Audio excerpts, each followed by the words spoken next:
Buenos días, bienvenidos a Estado Nacional este domingo 3 de diciembre. 3 de diciembre. Estamos solamente a 2 semanas del plebiscito, que es el próximo 17, así es que es uno de los temas que vamos a estar abordando, la campaña, las acusaciones de intervencionismo por parte de la oposición al gobierno. Vamos a tener un panel aquí en nuestra sección Camino al Plebiscito. Y el caso Convenios sigue complicando. En la última semana hubo nuevas declaraciones, nuevos anuncios de informes que se habrían conocido en el gobierno o no. Sigue siendo un problema para el gobierno. Peticiones de renuncia van y vienen. Y amenazas de acusación constitucional. El caso Convenios sigue siendo un gran problema en el gobierno.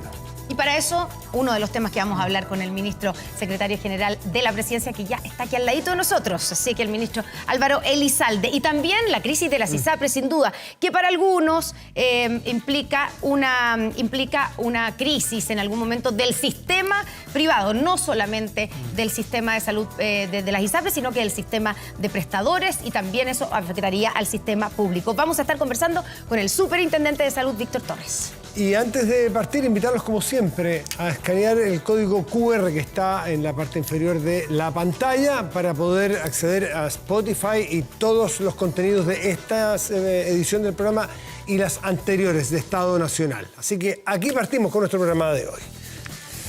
Ya estamos, decíamos, ya está con nosotros sentado aquí, ¿cierto? Sentado el ministro Álvaro Elizalde. Ministro, buenos días, gracias por estar aquí en Estado Nacional. Constanza, buenos días, Matías, ¿cómo están? Unas semanas intensas. Vamos directo al grano. Las declaraciones del ex seremi de Vivienda, Carlos Contreras, señalando que había enviado él un informe a Presidencia, esa es la palabra que él usa, el destino, Presidencia, sobre el caso Democracia Viva antes de que se hiciera público este escándalo. Generó un nuevo problema, ¿cierto? Una nueva crisis al interior del gobierno. ¿Cómo toman el hecho de que parlamentarios del oficialismo estén pidiendo la salida del jefe de asesores de la presidencia, Miguel Crispi? A ver, en primer lugar, nosotros creemos que es imprescindible que todos estos hechos se esclarezcan. Por eso se hicieron en su oportunidad las denuncias ante el Ministerio Público, el propio ministro Monte entregó todos los antecedentes, también se proporcionaron los antecedentes al Consejo de Defensa del Estado para que se presentaran las querellas correspondientes. Y nos parece que es fundamental que esta investigación sea exitosa y de acreditarse delitos se apliquen las máximas sanciones que establece la ley. Pero este informe Ese es el existe. compromiso que tiene el gobierno. Ahora, respecto de las declaraciones, los dimes y diretes, la ministra vocera fue bien clara. Hay una investigación en curso y por tanto tendrá que la investigación determinar cómo fueron los hechos. Pero la ministra dijo que no existía el informe. Por lo mismo, pero nosotros no vamos a ser parte de estas, podríamos decir, declaraciones de todo tipo, que al final no contribuyen a lo que se necesita. O sea, aquí lo importante es que el Ministerio Público lleve adelante su investigación y que esta investigación sea exitosa, más que estar todos los días comentando respecto de información que se va conociendo. Claro, y pero es que respecto de este punto en particular, cuando hay ella señaló que no era efectivo lo que había señalado esta persona. Ya, o sea, no existió ese informe porque hay un asesor del Ministerio de la Vivienda, ¿cierto? El señor Trincado, que sí, efectivamente, remitió un informe a solicitud del... Entonces, subsecretaria. Claro, de la actual subsecretaria, bastante antes de que se conociera el caso. Bueno, lo que pasa Por lo tanto, hay un informe. Sí. Pero le insisto en lo que he señalado, porque, por ejemplo, se planteó como una noticia el famoso email que había enviado Ricardo Trincado respecto de los antecedentes que se disponían en ese entonces en el Ministerio de Vivienda.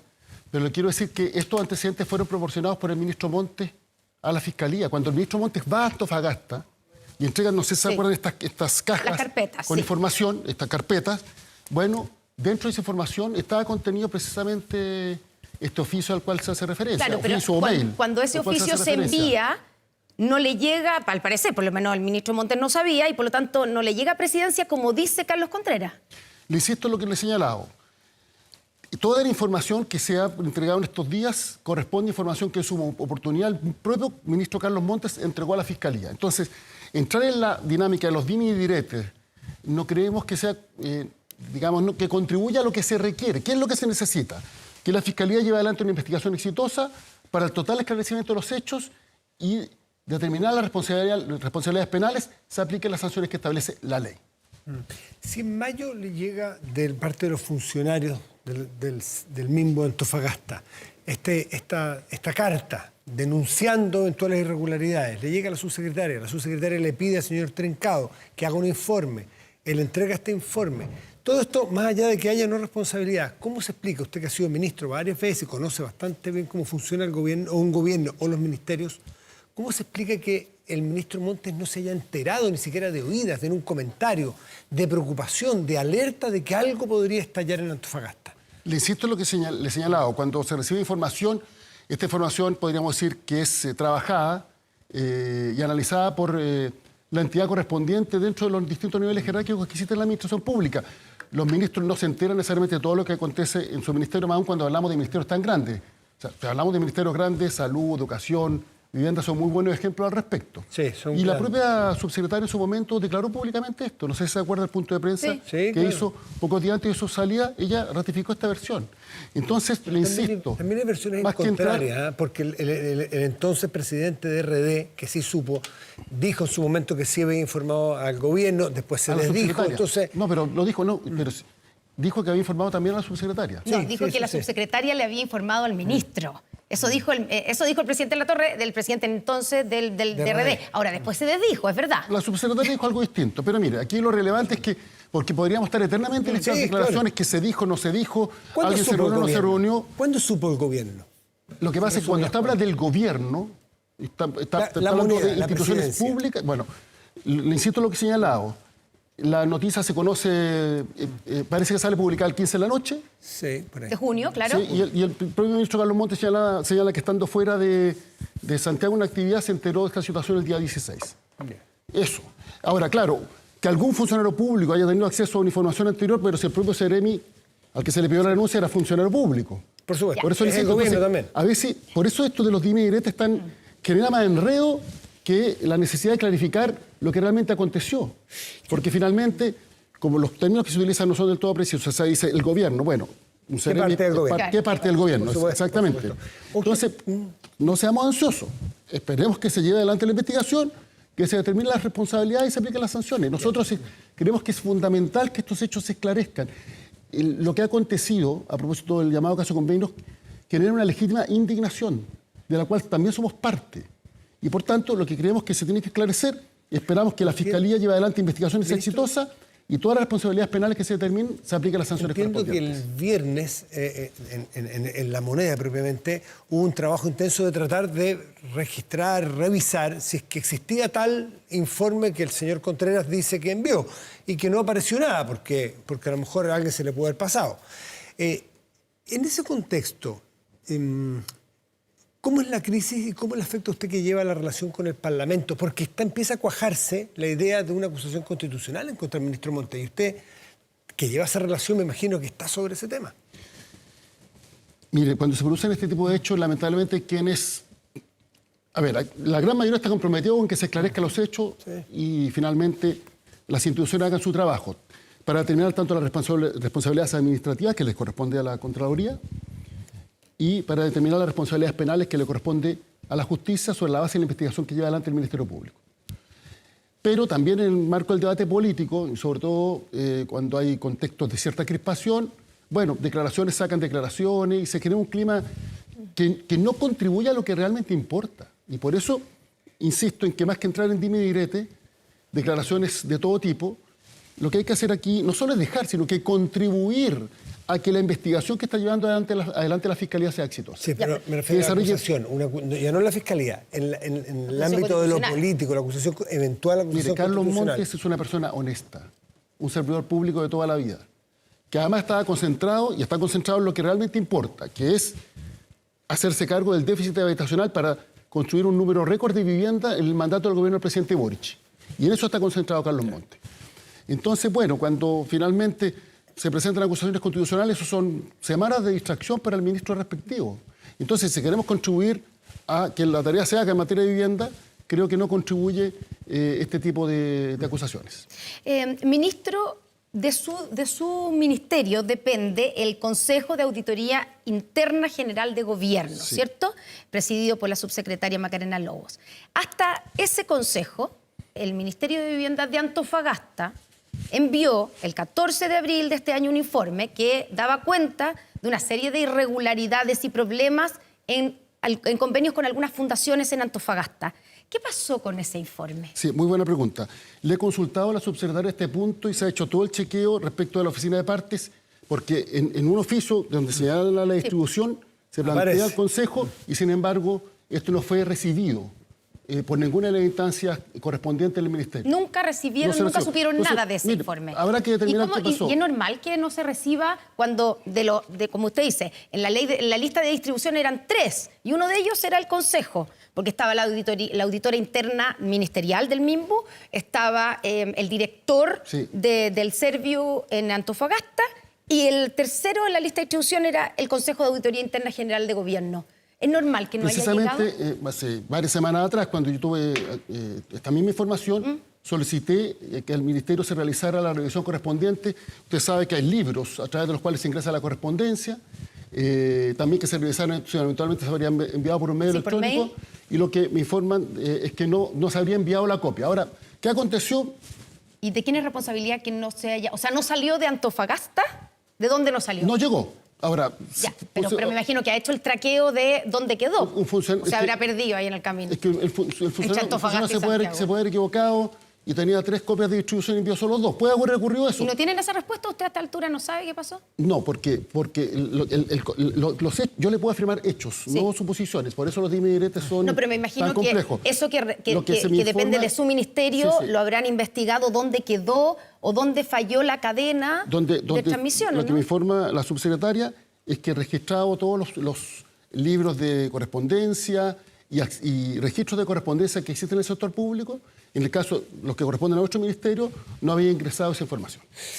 Ministro, dado el tiempo, avancemos en otros temas porque empieza a aparecer nuevamente el CAE como un asunto de discusión pública. Entonces uno se pregunta en el contexto de lo que acabamos de vivir con Atacama. El drama de Atacama, 80 días niños sin clase, 30.000 niños sin clase. Y después entonces aparece eso como punta del iceberg, pero un problema mucho más amplio que es el de la SLEP y la educación pública. ¿Por qué el gobierno se compromete ahora o repone este proyecto de terminar con el CAE? ¿Dónde están las prioridades del gobierno en materia de educación? ¿Por qué dice usted terminar con el CAE? Terminar con el CAE. Pensé que está hablando del Consejo de Asignación. No, cambiamos de tema. ¿Por qué ahora ese tema? CAE. ¿Por qué? Disculpe, a lo mejor me expresé mal. El modo de la pregunta anterior. No, pero Matías le dijo que vamos a cambiar de tema en virtud del tiempo. Sí. Estamos viviendo aparentemente otro contexto de educación, otras prioridades, otras urgencias, otros dolores muy profundos de la educación básica y pública de niños. Y volvemos a hablar del CAE. Muy buena pregunta. Primero, esto corresponde a un compromiso de campaña, pero adicionalmente, lo que se ha comprometido, y esto fue en el marco de la ley de presupuesto, es ingresar antes de la presentación de la próxima ley de presupuesto un proyecto de ley que se haga cargo del financiamiento universitario. Y eso implica, obviamente, corregir una serie de aspectos para el futuro y establecer eventualmente una nueva arquitectura que funcione de mejor forma. El contenido específico se va a dar a conocer cuando se presente ese proyecto, no antes. Ha habido una serie de lucubraciones también al respecto, pero el contenido específico se va a señalar y se va a dar a conocer cuando se presente el proyecto respectivo. ¿A qué se refiere con contenido específico? ¿En que no se atreven a comprometerse a una condonación general porque no hay recursos hoy día? ¿O sí es parte del compromiso? Como parte de la responsabilidad con la cual se tiene que actuar en esta materia, obviamente que existe un desafío, un problema del cual hay que hacerse cargo, pero los recursos que tenemos son limitados. Es más, los recursos comprometidos dentro del pacto fiscal tienen otro tipo de destino, principalmente el desafío que hay, por ejemplo, en materia de salud y también en materia de pensiones. Ahí tenemos un desafío enorme y, por tanto, de aprobarse el pacto fiscal con la reforma tributaria correspondiente, esos recursos ya tienen un destino. Por tanto, se va a hacer un planteamiento respecto a un procedimiento para hacerse cargo del financiamiento universitario que tenga sus propias formas de financiamiento y el detalle se dará a conocer cuando se presente el proyecto. Ya, y si no es el pacto fiscal, o sea, si no es reforma tributaria, ¿cuáles son las posibilidades, las fuentes de financiamiento para una eventual condonación del CAE que sabemos, obviamente no sabemos el detalle, por lo tanto, a qué universo va a afectar o va a beneficiar, pero todos los números que están dando vueltas son altísimos? ¿De dónde se va a sacar esa plata? Por lo mismo, el propio ministro Marcial, consultado este jueves, al respecto señaló que los detalles se van a dar a conocer cuando se presente el proyecto. Ya, pero al comprometerse con el envío de un proyecto, me imagino que tiene que haber habido una discusión de si somos capaces de tener un proyecto y de cumplir con esta promesa. Y eso pasa por saber cómo lo vamos a financiar. El ministro Marcel ha sido siempre súper claro en descartar que las platas salgan de la reforma tributaria o de un pacto fiscal. La pregunta es, ¿de dónde lo sacan? Lo que él ha señalado claramente es que cuando se presente el proyecto se va a dar a conocer el contenido del mismo, obviamente los detalles técnicos, y la forma de financiamiento tiene que ver con la propia arquitectura que se diseña para este proyecto. Ya, pero entonces, usted no tiene ningún detalle de cómo se va a realizar la condonación del TAE. Hay alternativas sobre la mesa que se están estudiando. Por ejemplo. Pero no le puedo adelantar. Pero le hago, no, porque, dígame sí o no. ¿Es para todos? No, es que sobre esto quiero ser bien claro, Constanza, y usted me conoce. Cuando se hace un anuncio hay que ser responsable, por tanto, uno no puede estar adelantando. Pero aquí se hace un anuncio, pero esto fue un anuncio. No, el compromiso es presentar el proyecto de ley. Pero hay un anuncio, pero no se sabe ni a quiénes van a beneficiar, si es para todo por alguno, ni cómo se va a financiar. Eso no es irresponsable. Tiene pinta de aspirina, disculpe que se lo plantee tan Bueno, honestamente. Tiene pinta de un analgésico porque el tema no nos pregunten de esto hoy día porque no es prioridad. No prejuzgue cuando todavía no conoce el contenido. No, un prejuicio, es un comentario. Porque parece que no hay solución, pero el tema cada cierto tiempo hay que ponerlo para el compromiso de campaña, porque no hay mucha definición. Bueno, este es un compromiso que se adquirió en el marco de la ley de presupuesto, se comprometió a la presentación de un proyecto, obviamente el proyecto se hace cargo del futuro, pero también respecto de la deuda, y la forma específica que va a tomar el proyecto es algo que se va a dar a conocer cuando las distintas alternativas que están sobre la mesa y que están estudiando los equipos técnicos tomen la decisión correspondiente. Ya, pero entonces, ministro, ¿todavía no está descartado la posibilidad de que la condonación sea para todos? Usted lo dijo claramente, el nivel de recursos que comprometería una decisión de esa naturaleza supera con creces la capacidad fiscal que tiene nuestro país, la capacidad de recursos que tiene el Estado. Y por lo mismo, pero no me haga adelantar, cuando se presente el proyecto vamos a dar a conocer los detalles del mismo. Pero lo que usted está diciendo es que entonces no va a ser para todos porque es financieramente imposible. ¿Usted me quiere sacar una declaración? No, usted lo acaba, eso es lo que está diciendo. Lo que le digo es que vamos a actuar con la responsabilidad suficiente para hacernos cargo de un problema, pero entendiendo que los recursos que tenemos son limitados. Ya, por lo tanto, cuando los recursos son limitados, no puede ser para todos porque eso requiere recursos que están ya, pero entendiendo eso, solo quiero preguntarle, usted dice, hay que ser responsable cuando se hace un anuncio. Sí. Ya, pero aquí se hace un anuncio sin ningún detalle de a quiénes. Esto es lo más lejos que hemos llegado, que usted dice, reconoce entre una cosa y otra que no va a ser para todos porque financieramente no es posible, pero no sabemos cómo se va a financiar. ¿No es eso irresponsable, ministro? En absoluto, porque en el marco de la ley de presupuesto se hizo un planteamiento de esta naturaleza y, por tanto, dentro de los compromisos que adquirió el gobierno fue la presentación de un proyecto que se haga cargo del tema del financiamiento universitario. Y los plazos que se plantearon fue la próxima ley de presupuesto precisamente para darle todo el tiempo necesario para que este proyecto sea sostenible técnicamente, sea financiable y obviamente repercuta en hacerse cargo del problema que existe y no sea, como lo dice Matías, solamente una aspirina. Si es que si se plantea la eventualidad de un proyecto para un año más que todavía no tiene definiciones, suena o a campaña política. No sé, no hay que prejuzgar. A mí lo que me interesa es, más que juzgar, es entender cuál es la prioridad en educación hoy día en el gobierno. Ayer le leía a Daniel Mansuy que decía que lo que le defrauda a este gobierno, viniendo de o dirigido por ex dirigentes estudiantiles, es que no sea prioridad la educación en este gobierno. Pero usted dirá que sí es prioridad. Dentro de educación, ¿cuál es el punto número uno de su agenda en educación hoy día? Sí, pero le voy a decir no es el ministro, pero usted está en el gabinete político. No sé si tengo aquí la copia aquí los compromisos del Ejecutivo en el marco usted es el número uno en educación. ¿De qué hablan cuando hablan de educación ustedes en el gabinete? Nosotros tenemos un desafío principalmente en la reactivación educativa y también tenemos que hacer nuestro cargo porque el impacto que tuvo la pandemia en el retraso, en el nivel de aprendizaje de los niños y niñas es significativo. Y por tanto, tenemos un principal desafío que es que los niños se pongan al día y en segundo lugar, evitar la deserción escolar, que son desafíos fundamentales que dicen relación con la calidad de la educación en Chile. Ahora, dentro de eso también se adquirió un protocolo en el marco de la ley de presupuesto que da cuenta de una serie de iniciativas que hay respecto a los servicios locales de educación, respecto a planes de mejoramiento para el mejoramiento de la educación pública, y todo esto comprometido con recursos. Pero yo diría que el principal desafío que hoy día tenemos es tras el impacto de la pandemia, hay que, podríamos decir, hacer un esfuerzo adicional para recuperar los niveles educativos que teníamos pre-pandemia, porque usted sabe, Matías, mejor que nadie, que incluso hubo niños que pasaron de curso sin saber leer. Y por tanto, ese es el principal desafío al cual está concentrado el ministro de Educación. Y hay niños que hoy día, que este año estuvieron más de 60 días sin clase, además de todo lo de la pandemia. Y niños que participaron de la educación telemática, muchas veces sin constancia de que estuvieran realmente conectados, o sea, pueden estar conectados formalmente.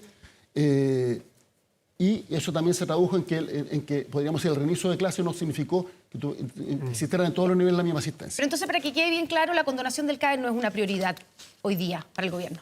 Tenemos el compromiso de presentar un proyecto al respecto y usted puede hacer distintas tareas en materia educativa simultáneamente, porque van por carriles separados. Ministro, hablando de prioridades, usted dijo que no se están cumpliendo las urgencias de los proyectos ligados a seguridad y que por eso no han salido. ¿Cuáles son los proyectos que están entrampados? No. Vamos por partes. A ver, ¿no fue eso lo que dijo? Algunos proyectos no han salido dentro del plazo que nos gustaría, pero... Y lo hablé con el presidente del Senado, porque el presidente del Senado podemos tener diferencias políticas, pero la verdad es que en esto ha habido un trabajo coordinado. Y además, quiero valorar que él cuando asumió como presidente del Senado, estoy hablando de Juan Antonio Coloma, él señaló que tenía que haber una prioridad en materia de proyectos sobre seguridad, y al poco tiempo se suscribió el acuerdo encabezado por el ministro Toá con los dos presidentes de las cámaras. El fast track. Ya llevamos hasta el momento 41 leyes publicadas en lo que va del gobierno en materia de seguridad. Y son leyes sustantivas. O sea, toda la ley que entrega nuevas técnicas de investigación para enfrentar el crimen organizado, aprobada y publicada. La ley que entrega herramientas para enfrentar el narcotráfico, también aprobada y publicada. La ley que tipifica delitos económicos y ambientales, también. Publicada también. Entonces, ¿cuáles son las que están entrampadas dentro de la agenda, según usted, no se están cumpliendo esas urgencias? Dentro de la agenda prioritaria, que son 31 iniciativas, no necesariamente 31 leyes, porque algunas se fusionan, en fin, pero son 31 compromisos, hay 19 que ya están despachados. Y hay otros que están pendientes. Y en ese contexto hemos señalado que es necesario cumplir con las urgencias para poder despacharlos dentro de plazo. Por ejemplo, nos parece que es fundamental la ley de inteligencia económica. La ley de inteligencia económica lo que permite es seguir la ruta del dinero, porque a veces hay dinero de carácter ilícito, se genera y se obtiene a través de la comisión de un delito y después se va blanqueando. Entonces esto nos permite contar con herramientas para determinar cuándo el dinero tiene origen ilícito. Es relevante también en materia tributaria, nos permite, ya lo dije, enfrentar el crimen organizado, el narcotráfico. En otros países incluso se usa para enfrentar a los grupos terroristas que tienen formas de financiamiento irregular. ¿Todos están de acuerdo en que la seguridad es prioridad, que ese tipo de iniciativas son importantes? ¿Dónde está el obstáculo? ¿Por qué no salió ya? ¿Quién pone el obstáculo y qué obstáculo Porque hay? A veces algunos presidentes de comisión ponen en tabla proyectos que no están con urgencias. ¿Ya? Y lo que nosotros estamos pidiendo... ¿Eso está pasando dónde? ¿En el Senado, en la Comisión de Seguridad, encabezada por el senador Kast? Mire, es que no me haga pelear. Usted está diciendo en algunas comisiones, si son los temas de seguridad, será en la Comisión de Seguridad. Este proyecto hace tiempo que no está puesto en tabla y tiene... ¿Y eso lo tiene que hacer el senador Kast? Está en la Comisión de Seguridad del Senado y tiene suma urgencia desde hace... Entró con urgencia y al mes o poco tiempo, esto entró en mayo, se le puso suma urgencia, ha habido audiencias, pero no se ha votado en general el proyecto. Queremos que se vote en general porque con eso va a sala, la sala, si ratifica, vuelve en particular y ahí podemos presentar indicaciones. Y podría citar otro ejemplo. Ahora, eso no obsta que creo que se ha avanzado. Y lo otro, el compromiso que tiene el gobierno es de tal magnitud con la seguridad, porque nosotros podríamos haber comprometido a la presentación de proyectos. Porque hasta ahí llega la responsabilidad del gobierno, después depende del Congreso. Y nos comprometimos con el despacho de los proyectos. Sí. Con plazos muy acotados. Pero el gobierno no solamente envía, sino que pone las urgencias. Y usted sabe perfectamente que ahí está el combustible que uno le pone en un motor. Bueno, los proyectos, mire, nosotros hemos presentado todos los proyectos comprometidos, hemos presentado todas las indicaciones comprometidas. ¿Y las urgencias? Y también la urgencia. Entonces, ¿sabe cuántas urgencias llevamos en el año? Más de 1.500, sobre distintos proyectos de ley. Ya, entonces el senador Kast que está entrampando. El único llamado, no, es que yo no utilizaría la palabra entrampar. Hacemos un llamado de buena fe, con la mejor de las intenciones, de que los presidentes de comisiones cumplan con la urgencia. ¿Por qué no lo hacen cuando usted conversa informalmente con ellos? ¿Por qué no le echamos para Aquí cada uno tendrá que hacerse cargo sobre la conducta. Pero lo conversa. Ahora, también quiero señalar que el senador Kast, por ejemplo, fue clave para despachar el proyecto de seguridad privada, que lleva 14 años en el Congreso Nacional, 14 años. Salió el otro día ya. Y nosotros presentamos una indicación, ahí el subsecretario Vergara hizo un muy buen trabajo, logramos salir adelante. Entonces, El llamado no lo hacemos en la lógica confrontacional o generar algún tipo de disputa, simplemente es una petición que hacemos con la mejor disposición, que por favor se cumplan las urgencias para poder despachar los proyectos que se han presentado en el marco de la agenda prioritaria acordada con los presidentes de ambas cámaras. Hace rato que yo vengo escuchando esto, que los gobiernos le piden al Parlamento que respeten las urgencias. No en este gobierno, en el pasado también. Sí. O sea, aquí hay una suerte, uno lo podría leer muy desde afuera, como un desgobierno. ¿Acaso no es que hay que cumplir las urgencias que pone el Ejecutivo? Deberían cumplirse. De hecho, yo como presidente del Senado cumplí todas las urgencias. Pero si pasó en este gobierno, pasó en el gobierno anterior, tenemos un problema estructural en que no se está haciendo caso a las normas y a las reglas. No siempre se hacen caso. Y por eso quiero valorar la disposición que ha tenido el senador Coloma. También Vlado Milosevic y Ricardo Cifuentes, que han sido muy rigurosos en el cumplimiento de la urgencia. Pero los presidentes de las cámaras tienen la obligación de cumplir la urgencia cuando el proyecto llega, ya fue aprobado por la comisión y por tanto tiene que votar en la sala. Ahí el presidente de la corporación, el que determina, él depende de cumplir las urgencias. Y en ese sentido quiero ser categórico que los presidentes de la Cámara de Diputados y del Senado han sido muy respetuosos de la urgencia que ha presentado el gobierno. Ministro, muy relacionado con esto fue el mea culpa que hizo el presidente Gabriel Boric en la presentación también del presupuesto ese mismo día, donde se hace cargo de alguna manera de las trabas que pusieron como oposición a las medidas, tanto a la agenda de seguridad como otras, durante el gobierno de Sebastián Piñera. ¿A usted qué le parece ese mea culpa? ¿Se siente identificado? Usted era senador en ese momento cuando esto pasaba, digamos. ¿Y qué le responde a los críticos que dicen que es un poco tardío el mea culpa del presidente? Nunca es tarde, por lo siguiente, porque si entramos en la dinámica de yo hago esto ahora porque tú lo hiciste antes, es un cuento de nunca acabar. Y al final, ¿quién se ve perjudicado? El país. Por el contrario, yo creo que el presidente fue muy honesto y muy valiente para decir lo que dijo. Y la interpelación que hace la hace en su condición de jefe de Estado pensando en Chile. Usted era senador en ese momento, por eso. ¿Usted le consta que hubo ahí? ¿Usted sentía que había trabas legislativas de la oposición en los paquetes de medidas que planteaba el gobierno en ese momento? La oposición de hoy día es diversa, la oposición de aquel entonces también era diversa. Por tanto, las distintas fuerzas políticas tenían matices. Pero los representantes del Frente Amplio, concretamente el mismo presidente que era diputado. Que hay una tentación muchas veces de entrar en la dinámica de la disputa entre sectores políticos y no pensar en lo que es bueno para el país. Le doy un buen ejemplo que ha acontecido en este mandato. La reforma constitucional de infraestructura crítica, que es la que habilitó el despliegue de las Fuerzas Armadas en la frontera norte. Sí. Bueno, cuando se votó en la Cámara de Diputados, sectores de oposición la votaron en contra para hacerle pagar un costo al gobierno. Y se cayó esa ley, se cayó esa reforma constitucional. Y un grupo transversal de senadores tuvimos que presentar una nueva. Ahora contrasta, porque en el Senado la oposición había tenido una actitud muy constructiva. Entonces, tampoco uno puede aquí generalizar. La oposición, no. A veces una Cámara es más obstruccionista que otra, a veces una Cámara es más constructiva que otra, a veces un partido tiene matices en su interior, a veces hay diferencias entre las bancadas. Entonces, yo creo que más que entrar en la lógica de pasarse cuenta, aquí lo importante es el llamado que se hace para anteponer el interés superior del país, porque los panamericanos y los panamericanos lo demostraron. Cuando nos unimos nos va bien y podemos hacer grandes cosas. El desafío que tenemos en materia de seguridad es enorme.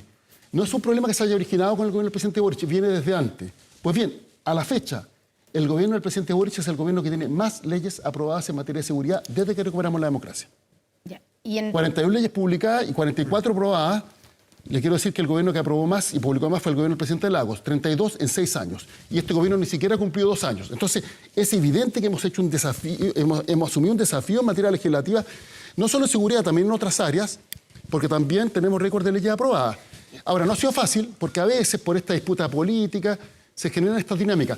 Pero también quiero destacar que a veces las declaraciones que se hacen a la prensa son mucho más dramáticas, podríamos decir, que al momento de votar para sacar adelante los proyectos de ley, y por eso quiero valorar que en general hay sectores de la oposición que sí tienen voluntad constructiva, y yo espero que no solo insistan en esa actitud, sino que contagien a todos los demás.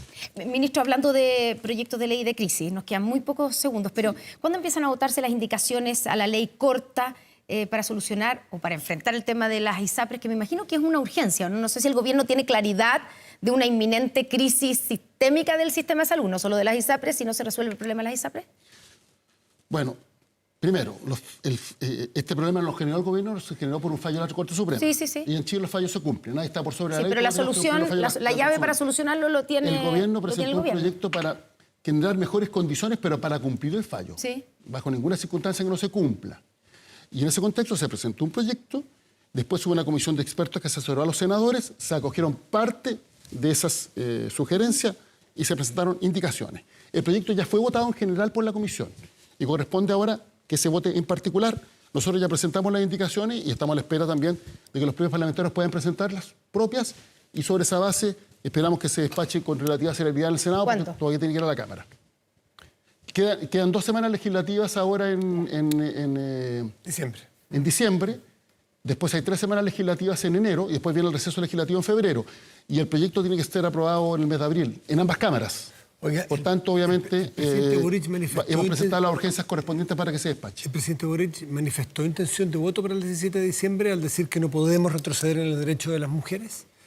Pero, Matías, me pregunto, a mí me llamó la atención la reacción que generó esa declaración del presidente Boric y cómo la extrapolaron con efectos distintos. ¿Alguien puede estar en desacuerdo con esa afirmación? No, pero... Le pregunto, ¿usted, por ejemplo, está en desacuerdo con esa afirmación? ¿Pero por qué se dice, entonces? Claro.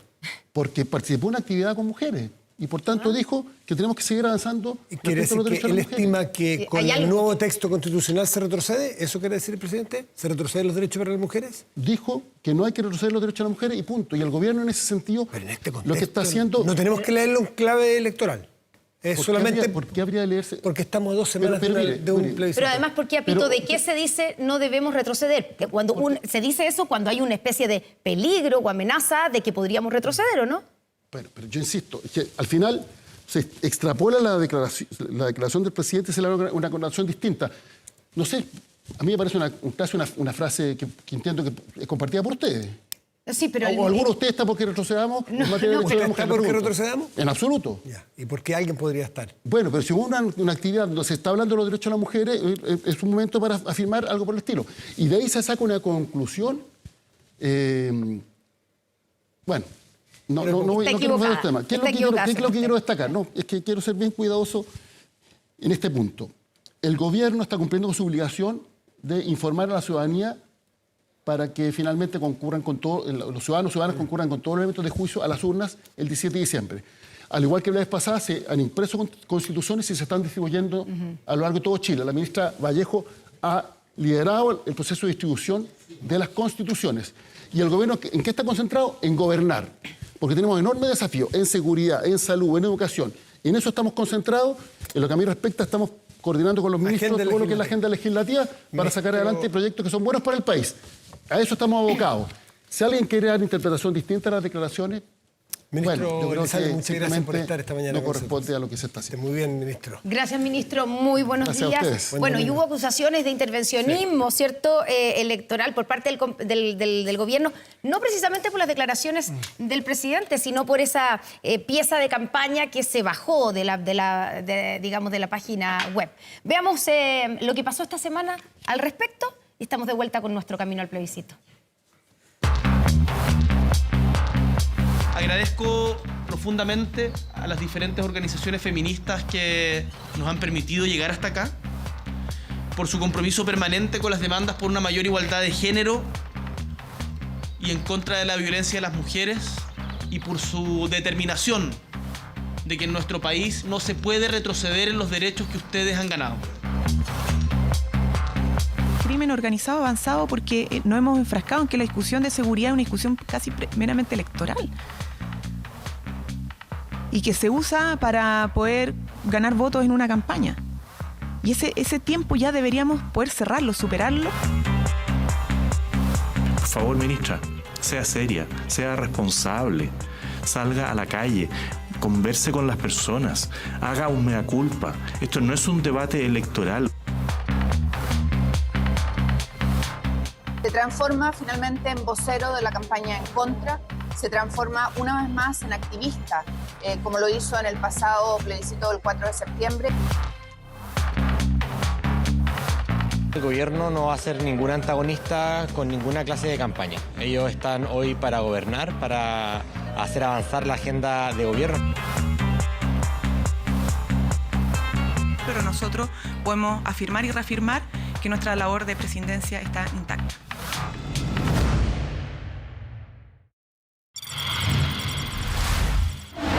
Camino al plebiscito. Damos la bienvenida aquí en Camino al Plebiscito a dos exministros, el exministro Jaime Belolio, el exministro Francisco Vidal. ¿Cómo están los dos? Bienvenidos. Muy bien, muy bien. Puro de sexo. vuelta en este canal, ¿eh? Ya estuvo durante la semana. Sí. Sí, el porque estuvimos miércoles. juntos en un debate ahí. Un debate muy entretenido. ¿Cierto? en Bueno, campaña, vamos al debate que se formó esta semana y que lo veíamos ahí en algunas declaraciones.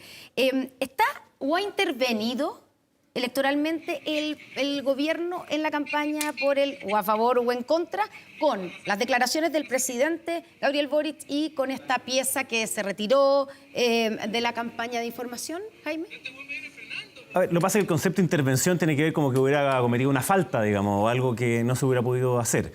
El hecho que el presidente haya dicho que vota en contra, que es una... No lo dijo. Bueno, yo creo que sí lo dijo. Yo creo que la manera en la cual lo enfrenta... La frase famosa de no debemos retroceder en los derechos para las mujeres, que, nunca nombra ni la palabra en contra. Recién el ministro Elizalde, ¿escuchaste al ministro Elizalde que dijo que por qué alguien sí, pero es que lo pasa que esto debe decir que va a votar en contra? yo entiendo al ministro Elizalde y tiene que decir eso, pero lo que pasa es que tampoco es que de repente el presidente un día decidió ir a decir esa frase. La dice en el contexto de la campaña. Estaba en una actividad con las mujeres. Bueno, y él lo dice dentro del contexto de la campaña de mentiras del en contra.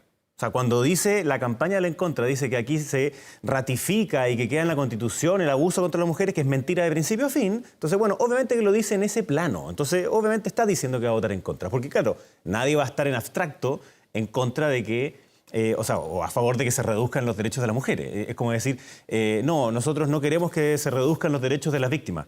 Obvio que no, digamos, pero la pregunta es, en la actualidad, hoy día, ¿cómo se interpreta? Entonces, el gobierno está por la opción en contra hace mucho rato y hoy día lo ha hecho mucho más materialmente. Pero otra cosa es la intervención como tal, a eso me refería, porque eso ya significaría cometer una falta. Si es que asumimos que lo que está detrás de la frase del presidente es que va a votar en contra, que yo creo que si fuera así no debería extrañarle a nadie, ¿no? Por eso no es intervencionismo. No, a mí me parece que eso está bien. Otra cosa, o sea, la vez anterior. Falta la presidencia. En la elección anterior, ellos fueron absolutamente, no solamente no prescindentes, sino que ahí intervinieron completamente. ¿Ah? Y cuando compraron las constituciones de más y las firmaban y hacían una serie de cosas que por de pronto fue un reproche que hizo la propia Contraloría a posteriori. Sí. La imagen que tuvieron que sacar, yo creo que estaba en el filo, pegaba en el palo de aquello que no se puede hacer.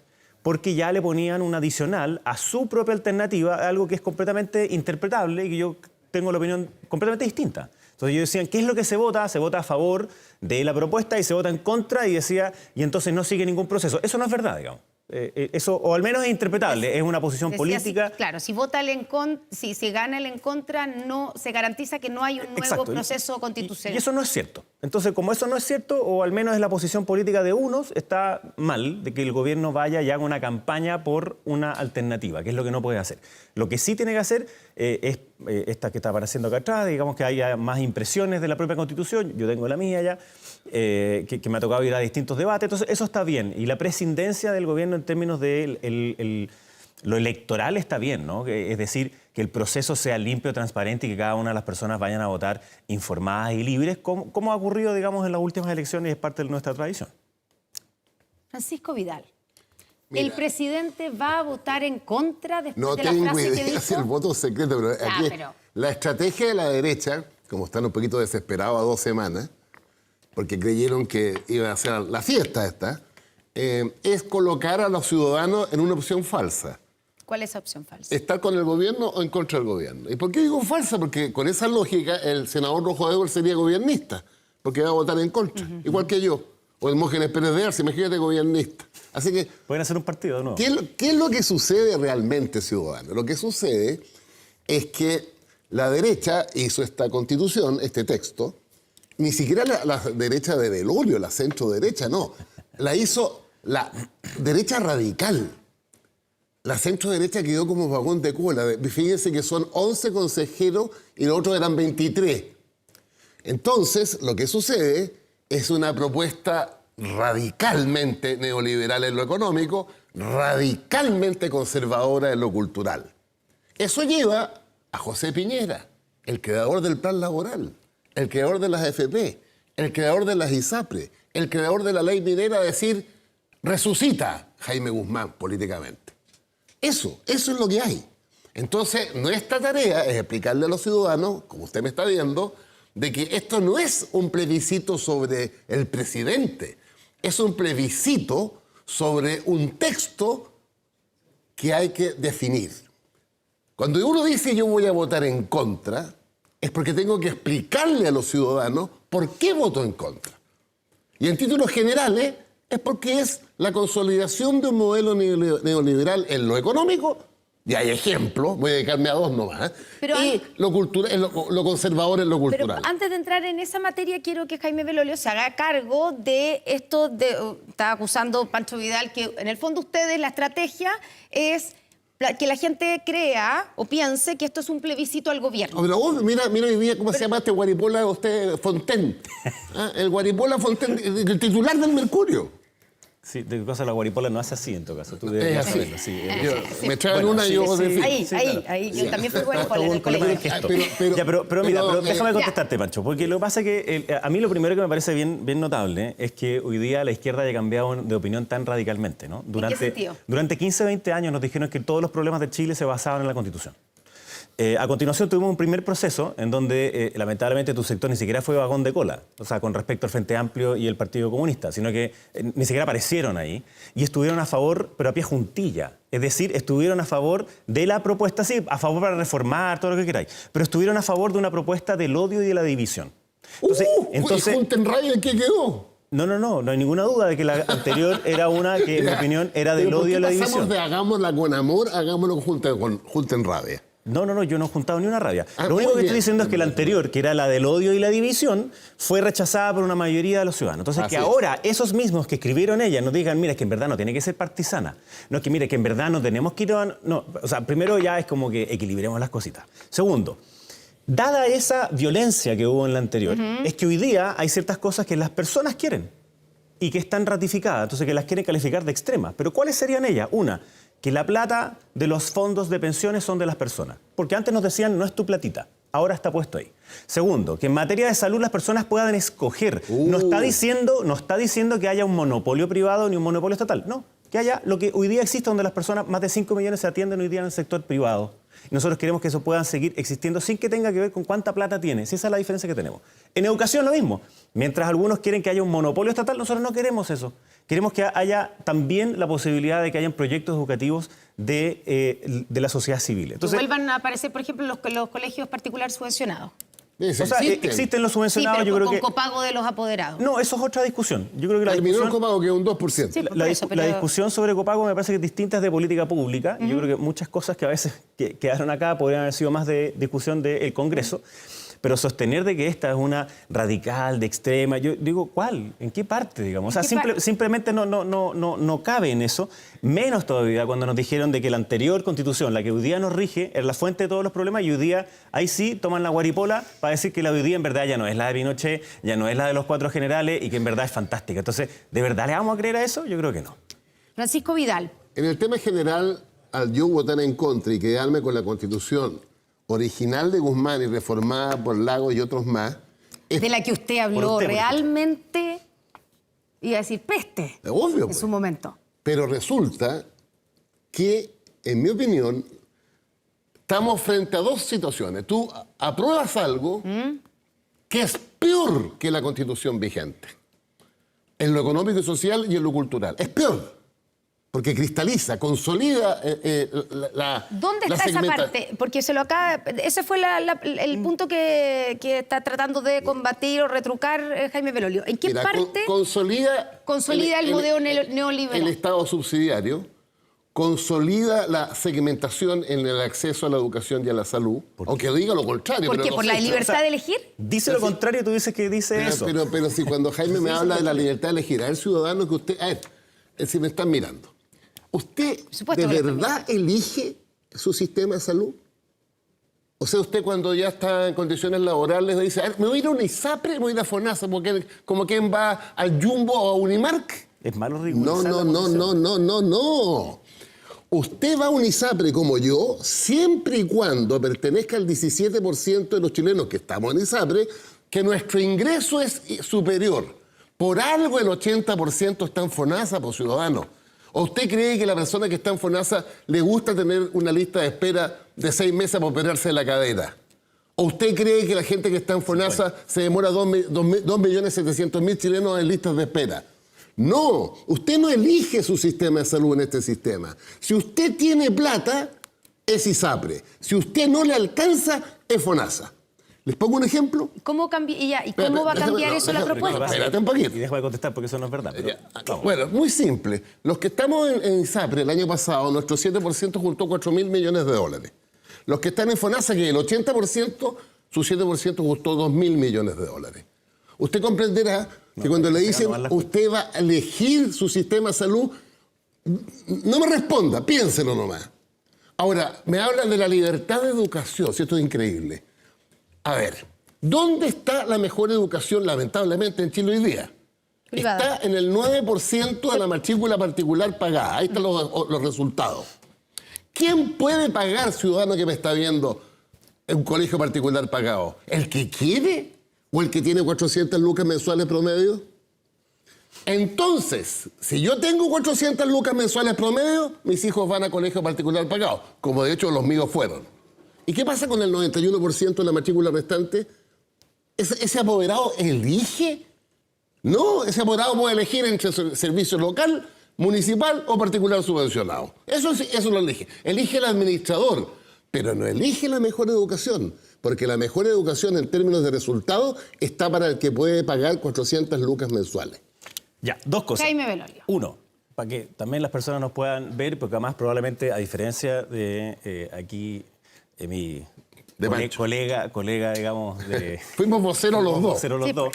Hay una trampa que él hace que es clave. Pero dime, ¿qué dato yo es falso? Primero te equivocaste con los 4.000 de la ISAPRE, pero da lo mismo, eso no quiero ir a eso. Las personas que hoy día están en FONASA, la pregunta es, ¿los ciudadanos quieren quedarse rehenes del Estado y tener que agrandar esa lista de espera o pueden querer escoger que se vayan a atender también a distintos lugares que hoy día son privados? Pero hoy día eso se hace. Hoy día se hace hoy día la gente elige ir al prestador, que es diferente que el aseguramiento. Y eso es lo que dice la Constitución nueva. Eso es lo que dice, que pueda escoger el prestador. Más aún, dice una cuestión... Pero no pelees conmigo en eso, porque yo estoy de acuerdo. Pero eso sale... Acabas de decir que estás en desacuerdo. No, hombre. Tú dijiste... No, lo que dice es el destino de las cotizaciones. Obvio, pues. Ahí está la diferencia. Pero espérese. Jaime, si no... Pero, Pancho, déjame contestar, porque te escuché mucho rato. Entonces, mira, pero, hoy día... Fluido. Entonces, déjame seguir. Entonces, hoy día las personas están en FONASA y pueden escoger su prestador. Eso es lo que dice el texto de la Constitución. Que puedan escoger dónde se quieren atender. Entonces, hay quienes quieren mantener los rehenes solo del Estado. Más aún, la propuesta dice que va a haber un plan único de salud. ¿Qué significa que haya un plan único? Que si tú te atiendes por ISAPRE o por FONASA, tienen las mismas prestaciones cubiertas y tú puedes escoger si hacerlo en un prestador privado o en un prestador público. Entonces, algunos a eso le llaman, oye, ¿qué es el terror de la subsidiariedad? No. A nosotros, a diferencia de la izquierda, y termino, no nos importa cuál es el root de la clínica o del hospital que atiende a la persona. Nos importa que lo atiendan. Y en materia de educación es exactamente lo mismo. Pero un punto ahí. Por lo tanto, lo que tú dices es que en lo que dice la propuesta constitucional, que yo la he leído, porque no usan la palabra atenderse, no. ¿ya? Es elegir el sistema de salud.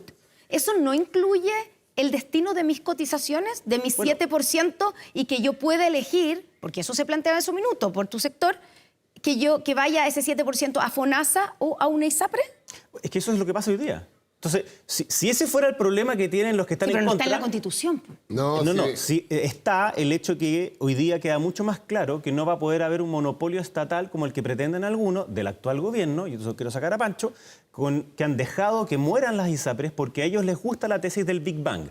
Me consta porque estaban en la Comisión de Salud cuando lo dijeron ellos. Lo que quieren es que caiga el sistema ISAPRE para que todos estén obligados a estar en FONASA, lo cual va a alargar las listas de espera. Entonces, en la Constitución lo que dice es que las personas van a poder escoger distintos seguros, puede ser multiseguro, el del Estado y algunos privados, no tienen por qué llamarse ISAPRE por de pronto, pueden ser distintas en su regulación. Lo que sí es que las personas van a poder escoger dónde se quieren atender. Ese es el punto. Y eso es algo que Significa seguir potenciando lo público, porque tenemos una lista de espera muy larga todavía, y que también que existe lo privado. Y en materia educacional es exactamente lo mismo. Algunos quieren que solamente alguien esté rehén de la educación estatal. ¿Pero por qué dices eso? Porque tú acabas de decir todo lo contrario, Pancho. Tú acabas de decir que aquí solamente es la plata y te equivocas en eso. Ah, no es la plata. No, la libertad no tiene que ver con dinero. La libertad tiene que ver con la posibilidad de que haya distintas alternativas en cómo tú puedes desarrollar tu vida. Mientras algunos quieren que sea solo estatal, solo monopólicamente estatal, yo quiero que haya una diversidad, entre la sociedad civil y lo estatal. Yo no creo que el Estado solamente sea el único proveedor de lo público. Yo creo que es la sociedad civil también lo que hace. Bueno, entonces nuestra diferencia, mira, nuestra diferencia están en contra. No, nuestra diferencia, no están en contra de algo que no dice es que tiene la propuesta. Tiene que ver que en una sociedad tan desigual todavía como la chilena, o dicho de otra manera, porque dice algo que me gusta a mí, pero que no tiene carne: Estado social y democrático de derecho. Como eso no es un invento en Chile... Eso es un avance, ¿o no? Porque eso Pero no sale hoy día en la Constitución de hoy día que ustedes están defendiendo. De hecho, en algún minuto dijo Pancho que si salía eso votaba a favor. Sí, en la vuelta anterior. Pero mira, se cambió de opinión. ¿Cuál es el punto? Ese Estado social que está en Europa, con distintos modelos, pero está en Europa, tiene dos condiciones para hacerse, para realizarse. Una carga tributaria mucho mayor que la que tiene Chile, y clave, que se solidarice una parte de las cotizaciones de seguridad social. No, eso no es así. Bueno, habría que discutirlo en un seminario, yo tengo todos los papeles, incluso los alemanes. Entonces, esa enunciación, igual que como dice Jaime, el plan único de salud. ¿Y con qué lo vaya a financiar, hombre? Si tú no solidarizas parte de mi cotización a las ISAPRES, no hay vuelta. Fíjate se que... puede hacer de otra manera. No hay vuelta. Con los impuestos generales, Pancho. No, dale con los impuestos generales. Pero si no te gusta la fórmula, pero no me digas que no se puede hacer. Oye, los impuestos generales. Ustedes saben que Mario Marcel empezó con 15.000 millones de dólares. Después bajó a 12.000. Ahora bajó 8.000. Y ahora le está pidiendo a la derecha que voten 2.000. No. Y cuando la Bettina Horse en el Consejo de Expertos decía, no, estos impuestos generales, simultáneamente rechazan todo aumento de impuestos generales, particularmente a los que tienen más. Mezclar una mala reforma que presentó el ministro Marcel con lo que se hace en lo constitucional no guarda relación, porque si no es como que yo te dijera que en verdad el gobierno está en contra de la seguridad porque el Partido Comunista y el Frente Amplio votan en contra de todas las políticas, inclusive las del gobierno. Y no es así, entonces son cosas distintas. No existe una única definición de Estado Social de Derecho. Existen distintos sabores, existen distintas maneras en las cuales eso se puede hacer. En esta, ¿qué es lo que se establece además en todas? Es que el Estado no es monopólico, sino que también hay participación de la sociedad civil en producir bien público. Eso es lo que está puesto hoy día en esta Constitución. Se puede en materia de salud, se puede en materia de educación. Hay algunas cosas que son fundamentales que estuvieron en riesgo la pasada, como la propiedad de los fondos de pensiones. Por eso es que está así. Es imposible entender la actual propuesta sin ver el riesgo al cual nos llevaron los que nos decían que no es tu platita y no sé qué otra cosa. Si lleváramos esta propuesta de ustedes, Alemania sería el sistema alemán de seguridad social y de salud en particular inconstitucional. Hay distintos sistemas, Pancho, en distintas partes del mundo. Puse Alemania y no Corea del Norte. No, sí. Bueno, puse Alemania. No sabemos cuál es el sistema, salvo que... De Corea del Norte, claro. Sí, de Corea del Norte. Ya, no nos estamos comparando con Corea del Norte. No, yo me estoy comparando... Yo quiero que mis nietos o bisnietos vivan como en un país europeo, con un Estado social y democrático de derecho de verdad. Yo quiero que vivan como un buen país latinoamericano. Es que lo que pasa es que la clave es la siguiente. La clave sea del Estado. Dale con el Estado, hombre. Pero sí, es verdad. La clave ciudadano es el siguiente. Yo lo que quiero para mis nietos ya y para mis bisnietos, que el acceso a la educación y a la salud no dependa del billete de cada uno. Porque así tú construyes una sociedad más homogénea en su base. ¿Estamos de acuerdo en eso? Después, de acuerdo al esfuerzo de cada uno, algunos llegarán más arriba, otros más abajo. Pero lo que no tenemos en Chile hoy día es un piso, porque les explico en un segundo. Cuando yo fui hace 15 días al Colegio Verbo Divino, escucha, me invitaron. ¿Ya? 640 lucas mensuales. La mensualidad. El 90% del Estado financia el resto del sistema con 140, 150. ¿Qué posibilidad tiene el que se educa con 150 de competir con el que se educa mensualmente con 640? Y por eso, en los rankings que vamos a ver en enero, los 100 mejores colegios de acceso a la universidad 95 son particulares pagados. Ya, pero Pancho, Ya, a la vuelta de la pausa comercial responde Jaime Belolio. Yo Vamos a tengo una pausa rápidamente y traje una estamos de vuelta aquí con joyita, Estado una Nacional. pareciera que la joyita. solución es sacar Ya. los privados y no es, pues. No, No voy a hablar de contribuciones porque eso...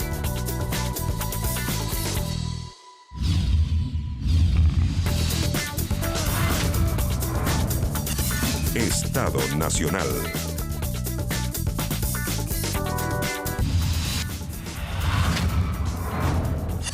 Estado Nacional. estamos de vuelta aquí en Estado Nacional. Son las 12 del mediodía, así es que ya empezamos a decir buenas tardes. Estamos con Jaime Belolio, con Francisco Vidal en el camino al plebiscito. Jaime Belolio tenía que responderle, antes de ir a la pausa, a Francisco Vidal. Sí. Lo que pasa es que cuando estábamos hablando del sistema de salud y el sistema de educación, lo que es importante es que yo sí creo que tiene que haber un sistema estatal que sea sólido, que preste servicios a lo largo de todo el país. Entonces, hoy día el 7% de salud puede perfectamente ser parte de un fondo que luego se reparte en FONASA y en ISAPRE. Nosotros lo propusimos, de hecho, en el gobierno del presidente Piñera. El 7% de salud de todos. El 7% de todos puede ir a un mismo fondo, pero puede tener distintos prestadores. Y para eso tú necesitas... Yo se lo firmo al tiro eso. Pero si lo propusimos nosotros en el gobierno del presidente Piñera y votaron en contra, pues, Pancho. Ah, no, yo lo he votado a favor, pero... Bueno, entonces, pero votaron en contra y le hicieron la guerra y nos dijeron que Pero no, eso- pero pero bueno. esa Porque es eso nuestra significa aspiración. que Entonces- las cotizaciones, eso significa que todas las cotizaciones van Sí, pero al mismo fondo. con la siguiente diferencia, que es que, y puede ser quizá, yo sé que ahora viene después Víctor Torres, que sabe de esta discusión Sí. porque la tuvimos.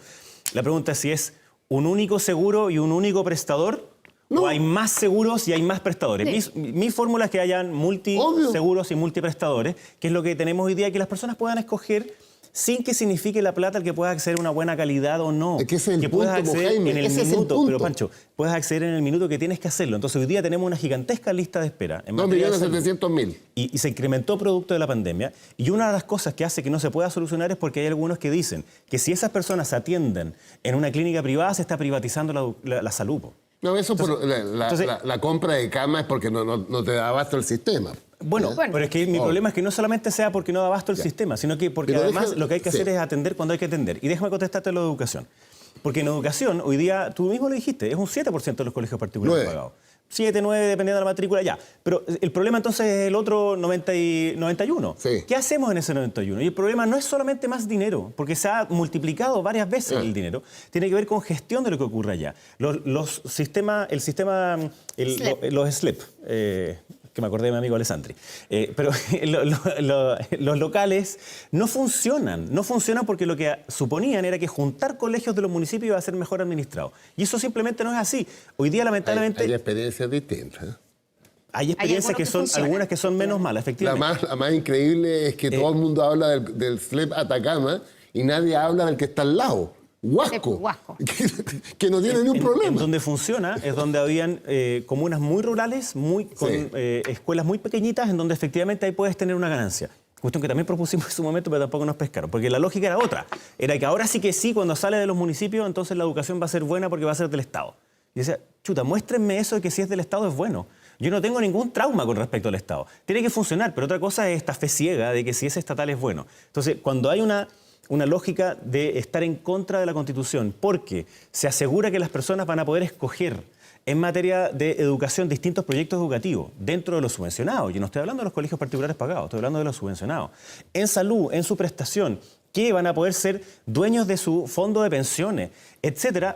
¿Por qué les parece que es tan malo eso? Y yo sí creo que tiene que haber solidaridad de muchas maneras. Como existe hoy día la PGU se financia a través de impuestos generales. Y yo, entonces, para contestar tu pregunta, para cerrar ese círculo, ¿se necesita aumentar impuestos generales? Por supuesto que sí. Se lo firmo. Lo que pasa es que hay que hacerlo no como nos propuso en su momento el ministro en Bachelet 2, digamos, Arena, ni tampoco... Arena. Sí, Ya. ni Pero tampoco... ahora me están diciendo que no, Marcel, en todo. Ni tampoco como se está promoviendo ahora. Pero quiero, Entonces, antes cuidado de con eso. irme, desahogarme. A ver, ¿con quién? Mira, lo que Ya pasa sé. es que Saquemos pañuelos. Ciudadano, usted se me ha escuchado hasta el cansancio el tema de las contribuciones, no lo voy a repetir, está clarito.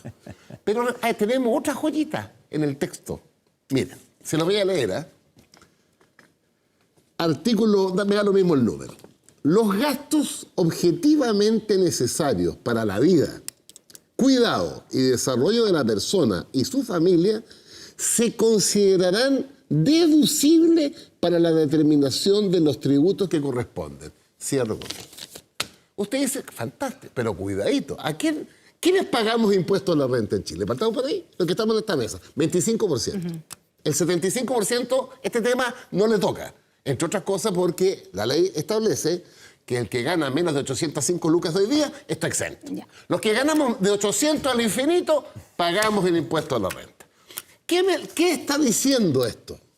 Me respondió el otro día un ciudadano, Felipe Terraza, en carta al Mercurio, que me había escuchado en la Radio Infinita el día anterior. Me dijo, Vidal no tiene nada de razón, pero me interesó este artículo.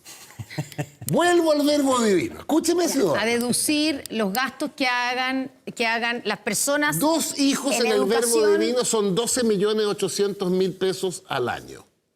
Entonces ese ciudadano, si se aprueba esto, que yo espero que no, va a ir a su declaración de impuestos y le va a decir, oiga, me resta de mi lugar complementario estos 12 millones. Ahora, ¿cuál es el problema? Eso ocurre en otros países. No, pero hablemos de Chile. Sí, no, pero hay un sistema que... Resulta que el impuesto a la renta que nosotros pagamos... ¿En Europa que te cuesta tanto? En el impuesto a la renta que nosotros pagamos, sigo con el ejemplo de educación, con los impuestos que pagamos se financia el 91% de la matrícula de la educación. Entonces, Jaime, son expresiones de un individualismo fanático. Pancho, mira, cada uno se rasca con sus propias uñas. Tengo una mala noticia, Pancho. A ver. Porque tú que estás en contra por mantener la actual, en la actual ya existe eso, Pancho. Es acotado, es pequeño, pero ya existe. Bueno, pero entonces, a pero través no se aplica hoy día. No, sí se aplica. Hoy día hay deducción de los intereses para personas que compran viviendas. Las viviendas, sí. Espera. Educación yo. Y educación, Pancho, también. Métete al servicio de impuestos internos. Ya. Y es una cuestión acotada con un tope para personas, sobre todo, que son familias de clase media. ¿Y por qué pusieron esto entonces? Entonces, no sé, yo no lo escribí eso. Lo que te quiero decir... Hazte cargo, hombre. Pero, bueno, hazte cargo tú, Pancho. Hazte cargo, Pancho. ¿Pero qué significa esto? Tú que estás en contra, Sí. estás también porque se mantenga algo como eso, Pancho. Porque después tiene que materializarse. ¿Cuál es el tope que tiene eso? ¿Para quién es? ¿Para los ricos? En ningún caso. Yo no te firmo nada que sea para las personas con mayores ingresos. Pero ¿qué es esto? Para las familias de clase media, me parece que sí. Entonces, eso tiene que ser interpretado después, como bien sabes tú, Pancho, a través de una ley. Hoy día la ley establece que hay una deducción en vivienda y hay una deducción también en educación. Estar en el margen, ¿no? Tiene que estar en el margen, por supuesto que sí. No tiene que ser una cuestión pero amplia. ¿qué es lo que quiero transmitirle a nuestros ciudadanos? El apoderado buena onda del colegio Verbo Divino no va a reducir su impuesto. Mi opinión es que no tiene que reducir su impuesto producto de ese gasto. Pero basado en ese artículo podría hacerlo, depende cómo se... Tiene que haber una ley. Ya, tiene que haber una ley. Y esa ley todavía no existe. Pero yo quería solamente, ciudadanos, los 2 mejores ejemplos cuando yo digo obsesión neoliberal son las contribuciones y este numerito, esta cosita. Pero hay otros temas que me gustaría conversar. Relativamente reparados ya. Con Jaime y contigo. A ver. Por ejemplo, hay tanto que observar, pero, por ejemplo, yo que estuve metido en el tema, Jaime, ¿qué es esto de crear una nueva policía? La policía fronteriza. De verdad te lo digo. Mira, yo recorrí todo Chile. Estuve en el retén de Carabineros de Puche, estuve en Puerto Toro, donde hay una centolla al bajarte del bote. Bueno, ¿por qué vas a crear una policía nueva? Cuando tienes carabineros que tienen 90 años. Pero que no dan abasto. Bueno, más carabineros, pues. Ya, pero ¿cuál es el plan? Mira, lo que pasa es que eso es interesante. Porque no hemos hablado ni de la política de cuidados que se reconoce, que es súper importante. Es que hay 20 temas. Sí, y son súper importantes porque ahí también... En eso estará de acuerdo, Francisco Vidal. En eso estará de acuerdo. ¿En qué sentido? El reconocimiento del Sistema Nacional de Cuidado. Me gusta más el proyecto el proyecto del programa de Boric. Bueno, pero... Una cosa no pero es bueno tener un sistema de cuidado. Así como también la defensa de las víctimas, que el gobierno estaba en desacuerdo, porque de hecho sacó... Oye, pero si la semana pasada el presidente hizo una ceremonia. ¿No? Déjame terminar. Estaban en desacuerdo, nosotros lo propusimos, el gobierno una de las primeras cosas que hizo fue sacarlo del Congreso. Y recién ahora, porque vienen las elecciones, lo volvió a meter, digamos. Entonces, y qué bueno que ahora ya lo vayan a meter porque cambiaron de opinión. Entonces, es una buena noticia. Explícame la policía fronteriza. Tenemos un problema súper grave, evidentemente, con los ingresos irregulares. Sí. Cuando se solicitó que los militares fueran, los militares no podían hacer mucho. Así es. Los carabineros también no dan abasto. Nosotros tenemos una frontera que es muy porosa, como se llama. Es decir, es gigantesca. Permeable, Entonces, ¿necesitamos a alguien que sea especializado en eso? Yo creo que probablemente sí. Lo mismo con respecto al crimen organizado. Entonces ahí tenemos que ponernos de acuerdo, Pancho, tú que sabes de eso, en cuáles van a ser las verdaderas herramientas excepcionales que tenemos frente a hechos que son hoy día excepcionales. Y una de ellas perfectamente puede ser una policía fronteriza que esté preocupada en coordinación con carabineros y probablemente también en coordinación, dada la infraestructura crítica, que se demoraron mucho en poder aprobarla, para que no tengamos más ingresos irregulares que hacen que lamentablemente se empiece a pegar esta idea de que el crimen tiene que ver con el migrante. Y eso no es así, claro, pero se empiezan a mezclar las cosas. Entonces, hemos aumentado delitos que son súper graves, que antes no teníamos. Es verdad que nuestras tasas de homicidios son más bajas en Latinoamérica, sin embargo, pero las multiplicamos por 2,5, la multiplicamos por 2,5. Algunas cuestiones que tú mismo el otro día mencionabas, ¿no? De personas descuartizadas y otro. Entonces, hay una sensación de inseguridad en eso que es clave y esa es una herramienta adicional para que las personas puedan estar tranquilas. Y la otra herramienta quiero preguntarle a los dos. ¿Están de acuerdo ustedes dos con la expulsión de todas las personas que ingresen por pasos irregulares a nuestro país, como establece esta propuesta constitucional, en el más corto tiempo posible? Hay toda una discusión de cuánto es el más corto. Pero como principio, ¿ustedes están de acuerdo, Francisco Yo soy Vidal? partidario que un inmigrante ilegal que entra a la mala, ¿Sí? Si entra a la mala por algo es. ¿Ah? Entonces, yo sería partidario, lo que hay hoy día, porque las expulsiones son, entre otras cosas, por eso más los que cometen delitos. Sí, pero cuesta mucho expulsar hoy día, lo hemos visto, cuesta mucho expulsar hoy ahí día por expulsiones administrativas, que son diferentes a las judiciales. Que este tema de la propuesta de la derecha, yo creo que es pirotecnia, porque ¿qué significa en el menor tiempo posible si ese sujeto tiene también derecho, si apela o un recurso de amparo? Claro, la diferencia es que uno puede exigirle al Estado que lo haga. Claro, Hoy está día, en la Constitución. Exacto. Entonces, varias de las cosas tienen que ver con eso, con la exigencia, por ejemplo, el que haya provisión permanente de los servicios del Estado. Entonces, hoy día que hay colegios que están parados hace más de 90 días en Atacama, entonces hay una exigencia que puede hacer el ciudadano, que puede hacer el papá y la mamá de esos cabros que están ahí, que lamentablemente se genera una brecha gigantesca de desigualdad producto de ese paro. Entonces, se puede exigir. Y aquí pasa exactamente lo mismo. Yo sí estoy de acuerdo con que tengan que ser expulsados lo antes posible, manteniendo, por supuesto, sus derechos, y nadie está diciendo lo contrario. Pero la otra es la lógica del efecto llamada, de permanentemente decir que las personas que entren irregular, cada cierto rato le vamos a hacer una regularización automática. Claro. Y esa cuestión simplemente no funciona. Y lo otro que antes de irme... Ya, pero entonces Pancho Vidal está de acuerdo en ese punto. Hay que buscar a ver, hablemos de verdad. Aquí tenemos un problema. No va a decir que en el más tiempo posible, ¿no? El problema es que en Chile hace 12, 14 años atrás eran 200.000 los migrantes. Hoy día son 1.700.000 los registrados. Tenemos un problema. Y en consecuencia hay que evitar la migración ilegal. La legal, bienvenida. Por supuesto. Porque ha ayudado mucho. En muchos sectores la migración ayuda. El problema que tenemos Pero la migración ilegal no ayuda para nada, pues.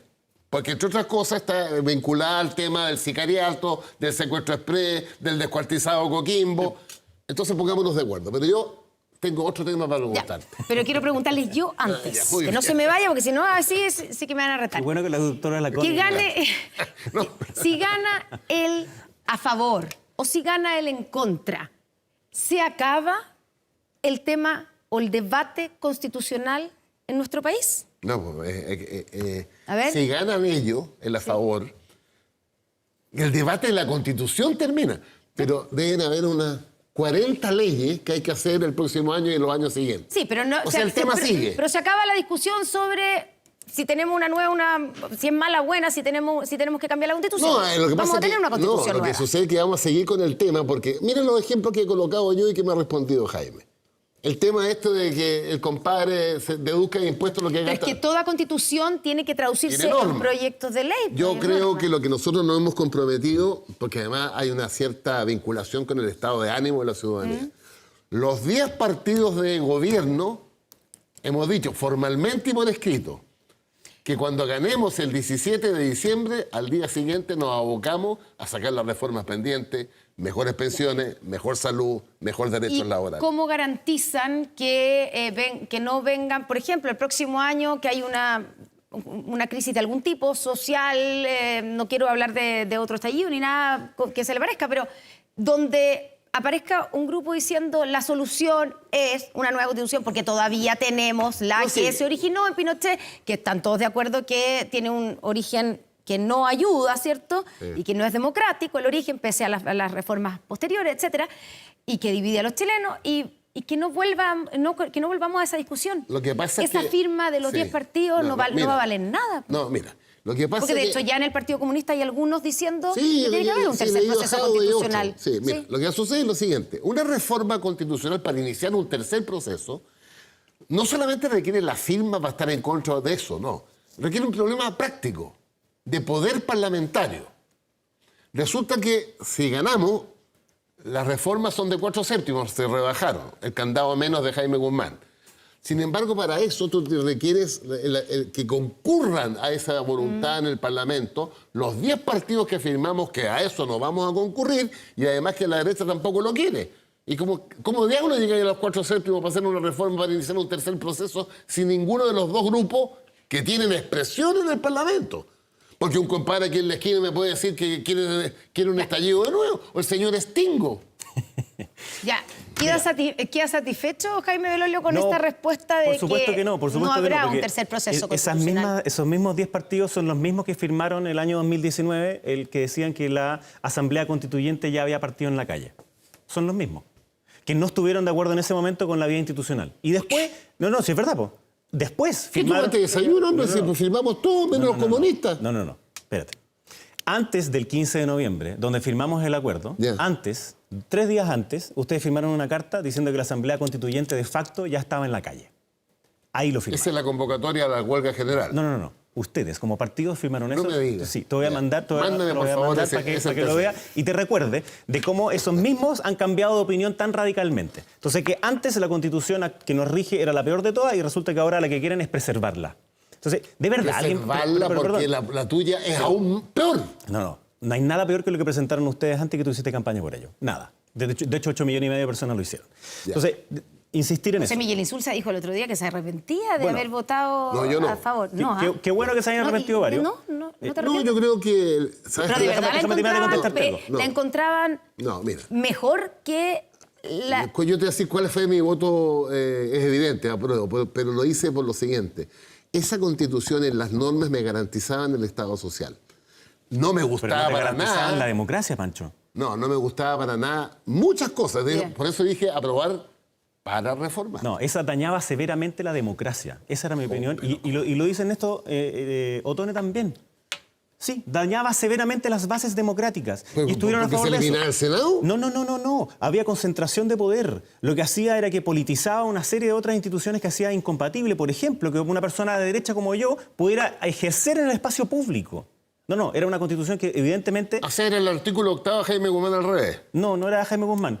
Lo que estaban haciendo... al revés, de marginal, porque Jaime Guzmán, pues ciudadano, quiso marginar con 20% de los chilenos. O sea, ya asesinaron a Jaime Guzmán, ¿ya? Entonces dejémoslo ya. Porque lo que pasó después es otra cosa. No, yo no lo asesiné. No, tú no. Pero ya lo asesinaron y por tanto déjalo allá. Lo que ocurre ahora es que hay quienes también quisieron hacer sus propios candados, pues.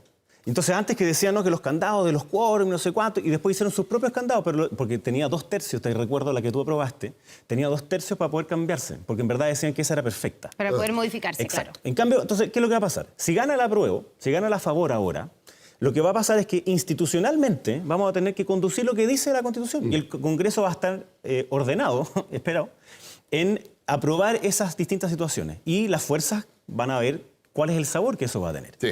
Si gana la en contra, de verdad, yo le pregunto a las personas, ¿ustedes creen que aquellos que hoy dicen que en verdad la Constitución que nos rige ya no es de Pinochet y otro, ¿van a decir que les gusta la Constitución? No. Pero si eso están diciendo. No, Pancho está diciendo una cosa. Yo me refiero a la parte más de izquierda, que va a tener que diferenciarse de la actual y que no les quepa ninguna duda. Van a presentar reformas en el Congreso y, como dicen ellos mismos, van a estar esperando de que vuelva un nuevo momento revolucionario para hacer su Constitución que les encantaba, que era la anterior, la que rechazaron los chilenos. Entonces, ¿cuál da más certeza? Cerrar con el a favor y entonces conducirnos institucionalmente, salvo que algunos no quieran validar la democracia en eso. La otra... yo voy a respetar el resultado aunque ustedes ganen por un voto, eso no tengo la menor duda. Y no esperaba otra cosa, Pancho, así que qué bueno. En el otro lado yo creo que queda abierta y le estamos dando la llave, no a Pancho, le estamos dando la llave a los sectores más radicales de izquierda para que ellos sean los que cuando quieran, con 4/7, porque saben que hoy día el quórum es más bajo, van a tener que ensayar hacia allá para volver a hacer de nuevo lo mismo. Es inviable. ¿Por qué es inviable? Como dice el gobierno, hoy es inviable. Bueno, porque la vida... A ver, ¿cuántas veces las situaciones te hacen cambiar de posición? Porque la vida es así, en la vida en general. Esa es la explicación de por qué ahora está defendiendo la Constitución de Pinochet y de los 4 generales. Yo no defiendo la Constitución de Pinochet. Mira, es que además yo di una entrevista que yo expliqué pésimo. ¿No? Pésimo. El periodista no tiene ningún problema. Porque, mira... El periodista me pregunta lo obvio. O sea, usted está votando por la Constitución de Pinochet. Yo cometí el error de decir que no queda nada. No, lo que quiero de Pinochet y de Jaime Guzmán es la inspiración neoliberal. Eso es lo que queda. ¿Ya? Es Estado subsidiario, es una restricción a que el Estado sea más protagonista en lo económico. El Estado alemán también es subsidiario, hombre. Pero lo que no queda nada de Guzmán y de Pinochet son los 4 candados. Y el último candado se abrió el año pasado con los votos de la derecha, Ya. el 4/7. Ya. No, O te sea, usted faltaba que tú dijiste del Tribunal quiere Constitucional. que gane el No. en contra para poner a reformar esta Constitución. No. Ya. Sí, eso es, si no hay ninguna Ya. duda, pero bueno. No hay necesidad porque la reforma previsional... Ahora no hay necesidad. La Ya. reforma previsional está en su No está camino. descartado, no está descartado esa postura. No les pude hablar de la objeción de Ya, conciencia nos tenemos ciudadana. que ir. Imagínese un colegio que le diga... Ya. No puede. Ustedes están separados, No para puede. afuera. No es verdad, Francisco Vidal, no es verdad. Jaime Belolio, Eso no se muchas puede. gracias a los dos No se por haber puede. venido aquí a debatir en Camino al Oye, Plebiscito. Nos vamos a una pausa y ya estamos con el superintendente de salud, Víctor Dile a Torres. Badía y a Stephen que me inviten más seguido.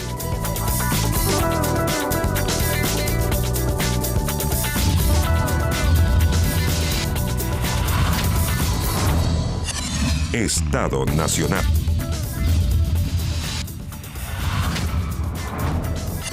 Estado Nacional. Estamos de vuelta aquí en Estado Nacional y ya con nuestro invitado, Víctor Torres, superintendente de salud. Víctor, ¿Cómo está, Víctor? bienvenido, gracias por estar con nosotros. Un gusto, muy buenas tardes. Gracias por la invitación. ¿eh? Feliz Día del Médico. ¿Eh? Ah, muy Ya. bien. Gracias. Oiga, las clínicas han dicho, y no solo las clínicas, pero las clínicas han dicho en los últimos días que el impacto del fallo GES en las ISAPRES es una verdadera olla a presión. ¿Y usted está consciente de este peligro? Y olla de presión significa que cuando estalla la olla de presión sabemos lo que significa, que es un colapso sistémico eventualmente. Sistémico es toda la población, No solo las ISAPRES. no solo las ISAPRES. ¿Está de acuerdo usted con eso? A ver, nosotros tenemos plena conciencia del estado de la situación de las ISAPRES y lo que podría implicar, obviamente, en los prestadores. De hecho, cuando sale el fallo de tabla de factores, hacemos el cálculo, se presenta este proyecto de ley corta para buscar un mejor escenario de cumplimiento del fallo y así evitar que esto tenga un impacto sobre las personas. Evidentemente, cuando el fallo GES tiene una aplicación inmediata, hay 10-12% menos de ingresos que se proyectan. En una situación de fragilidad, claramente empeora, digamos, el escenario y genera una situación compleja. Pero de la que hay conciencia. ¿Cuán compleja? Porque una cosa es una situación compleja, pero cuando uno escucha tanto a las ISAPRES y después a las clínicas privadas, que las clínicas no son solamente, no sé, pues la clínica alemana, la Las Condes y la Santa María, no. Son una cantidad importante de prestadores privados. Los donde prestadores se privados atienden Claro. en un 53% gente que viene de FONASA y un Exacto. 47% que viene del sector privado. Y que sostienen que esto no, o sea, si se aplica el fallo como tiene que aplicarse, en enero estarían, primero, algunas de las ISAPRES en quiebra directamente, porque dependerían de un aumento de capital que al parecer no tienen por dónde. Y esto va a significar que dejen de pagar, digamos, sus cuentas y dejen de financiar a los pacientes cuando vayan a una clínica privada, por ejemplo, o a una institución privada. De hecho, ya está pasando que hay algunas ISAPRES que están sacando los convenios con los prestadores privados. Mire, dos cosas. Primero, decir que la primera etapa no es quiebra, ¿ya? Ya. Lo que puede ocurrir eventualmente, yo no podría decir que sea en un mes más. De hecho, el presidente de la Asociación de ISAPRES había hablado de 3 meses, porque eso depende de cómo se comporte la industria.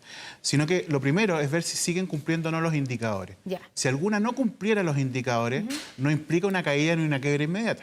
Entra en un plan de ajuste contingencia que tiene una duración de algunos meses, donde pueden salir de ese incumplimiento o eventualmente pasar a una etapa siguiente de intervención. No es que sea inmediato, sino que... Ahora, claramente eso no es una Pero eso situación no habitual. no lo hace menos grave. No. Yo solo lo que estoy tratando de inminente. decir, claro, porque la gente piensa que caen en quiebre y mañana mismo no tienen cobertura y no es así, ¿ya? Entonces hay un proceso que es más o menos largo si esto sucediera. Lo segundo es que es bien interesante respecto al aumento de capital, porque por una parte el gobierno lo que está haciendo a través del proyecto de ley, indicaciones y otras medidas que se están estudiando es ver cómo se facilita un escenario para dar cumplimiento y evitar entonces algún impacto sobre las personas. Pero claramente las ISAPRES también y los dueños deberían también evaluar dentro de las múltiples posibilidades eventualmente un aumento de capital, que eso podría obviamente requerir algunas condiciones distintas a continuidad de la Usted industria. conversa con ellos porque ellos sostienen que no está el espacio para un aumento de capital. Es decir, si cada vez se nos restringe más la opción de actuar y cada vez los proyectos o los fallos son contrarios a nosotros, no, y ya estamos semi en quiebra, no vamos a traer más plata, no vamos a poner más plata. Si no hay voluntad de los inversionistas privados, me refiero a los aseguradores, claro, no de las clínicas. Los dueños hay que entender también que tienen que responder a los accionistas, no es llegar y poner más plata, digamos. No, sí, por supuesto. O sea, por una parte, lo primero que quiero decir con esto es que la responsabilidad de pagar la deuda producida por un fallo de la Corte no es del gobierno, es de las industrias y obviamente una de las alternativas es aumentar capital y puede o no ocurrir. Aún así, el gobierno lo que ha hecho es presentar un proyecto de ley para facilitar esas condiciones y eventualmente mejorarlas, ¿no? Y que no tenga que haber tanto aumento de capital o el impacto pueda ser menor. Ahí hay una decisión que hay que evaluar también, porque esto no se ha discutido. Si yo lo planteo porque es como un tema tabú, nadie habla del aumento de capital. Bueno, pero evidentemente... ¿Usted cree que esa es una posible salida? O sea, es una de tantas salidas que podría haber. Nosotros estamos concentrados no en esa salida, porque esa depende, como usted bien dice, de los privados. Nosotros estamos concentrados en que ante la situación actual hay que mejorar las condiciones para garantizar las coberturas a las personas. ¿Y cómo se hace eso? Porque da la impresión también que, porque una cosa es la ley corta, pero la ley corta hay que presentar las indicaciones, o sea, ya están presentadas, pero hay que votar. Nos da la impresión que esté respondiendo a la urgencia de la situación. Claro. La ley corta está contemplada en los plazos que pedimos de aumento, digamos, en 2 ocasiones a la Corte Suprema, y eso implica mayo del 2024 aproximadamente, ¿cierto? Entonces, por esa razón... Eso ya haber pasado esto del fallo GES. El fallo GES fue en agosto, ¿ya? Y supimos hace poco, cuando llevamos una consulta a la Corte, que tenía que ser finalmente de aplicación inmediata. Y por lo tanto, se están evaluando otras medidas, digamos, que el gobierno tiene que en algún momento plantear si es que logra llegar a una conclusión correcta. Y nosotros estamos entregando esos elementos técnicos para que el gobierno pueda evaluar. ¿Por dónde debieran ir esas soluciones? Por ejemplo, ¿cuánto tendrían que subir los precios de los precios de los planes para compensar la caída de los ingresos que van a tener las ISAPRES? Ese 12% del que usted habla y que, digamos, el monto que se maneja, que inmediatamente van a reducirse los ingresos de las ISAPRES. ¿Cómo se compensa eso? Bueno, lo primero es que si no hubiese aumento de capital, porque yo quiero insistir en eso, evidentemente que se traspasa todo el costo a las personas. Y ese ha sido el problema que ha tenido la industria durante tantos años, ¿no? Porque todo aquello que es gasto, finalmente, es una industria que yo siempre he sido crítico porque encuentro que no es eficiente desde el punto de vista de sus costos operacionales, entonces le traspasa todo a las personas. Y eso ha significado que más de 500.000 personas hayan salido del sistema. Entonces, se está generando... o se ha generado en las indicaciones que ingresó el gobierno una serie de elementos que puedan significar aumentar los ingresos a través de, obviamente, aumento de valores de los planes. Ya sea por una alza extraordinaria, ya sea imputada al ICSA 2024. ¿De qué orden sería el aumento de los planes en promedio de la ISAPRE? Que algunos dicen casi al doble. Es que hoy día tienen aumentos de GES, en algunos casos de más de un 130%. Entonces, si esa ISAPRE que subió un 130% su prima, no los ingresos completos. La prima GES. La prima GES por persona, evidentemente está dejando de percibir una gran cantidad de plata. Entonces ahí, obviamente, va a tener que traspasar por otra vía ese aumento porque dejó de percibir esta cantidad. Entonces, hay elementos que se están evaluando para ver de qué manera... Permitir, digamos, que se aumente un aumento en el precio de los planes. ¿Cierto? Eso es lo que dice ya... Esos bases, eso es una alternativa. Eso lo plantea la ley corta ya. Sí, pero es que para adelantarlo, si es el problema es que no se llega hasta mayo al parecer, pero usted mismo ha dicho. Y también el cálculo del ICSA, que es el indicador de costos de la salud. Ahí la ministra de Salud dijo que por ahí también podría haber una salida. Sí, lo que plantea, voy a ir de nuevo al proyecto de ley, porque una cosa es lo que ya contiene el proyecto de ley y otra si se adelantan algunos plazos en alguna de las medidas. O si se innova, ¿no? Esos son como los elementos. El proyecto de ley ya habla de quitar un factor de contención de costos que se usaba, que es el de FONASA. Hasta el día de hoy, el ICSA se calcula imputando un porcentaje de FONASA, lo que hace es bajar ese indicador. Por lo tanto, si se resta aquello, obviamente el indicador va a ser un poco más alto, pero es el techo, ¿no? Y por otro lado, si se pueden imputar algunos de los costos asociados a estos menores ingresos, por ejemplo, de los menores de 2 años, son elementos que se tienen que ir evaluando. El punto es, si es que va a haber una alza significativa en marzo y eventualmente después otra, ¿cómo impacta también eso finalmente a la industria? ¿no? En el sentido de cuánta gente va a permanecer allí. Esa es la industria, porque esto es bien técnico, pero cuando habla de industria está la industria del seguro de la salud privada. Pero hay otra industria que es la que la gente enfrenta directamente, que es la de cuando va al médico. Pide una hora, se saca un examen. Vimos, y hay tratamientos pendientes, tratamientos en curso, y eso a la gente me da la impresión que es lo que más le preocupa. Sí. Es qué me pasa si yo voy el lunes al médico o a sacar un examen. Vimos que el viernes Bupa, por ejemplo, cerró 2 centros médicos. Vemos que algunas clínicas o centros médicos que son más chicos, son en provincia, no solo las grandes clínicas, dicen: usted arréglese con su ISAPRE, a mí págueme. Y usted vaya después a la ISAPRE. Y la operación tiene que pagármela. Y si la ISAPRE no le paga, bueno, vaya usted a alegar allá. Y nosotros somos los que ponemos las inyecciones y hacemos las transfusiones. ¿Le preocupa a usted como superintendente que empiece a producirse lo del recién el viernes pasado, que empiecen a cerrar centros médicos, centros de atención con exámenes? ¿Cómo están viendo eso? Es interesante esa preocupación porque además varios de ellos están integrados verticalmente. Es un buen recordatorio eso, que hay que decir. A la señora que se hace la transfusión, si hay integración vertical o horizontal. Matías, estoy de acuerdo con usted. El punto es que hay que recordar algunas cosas en la discusión, porque no es que no haya ninguna conexión entre ambas, existe, digamos. Ahora, lo que usted plantea... Hay conexión, no se desmiente, pero se empiezan a producir cierres de centros médicos. Lo que usted plantea es efectivo. O sea, toda nuestra preocupación está centrada efectivamente en poder mantener esas coberturas.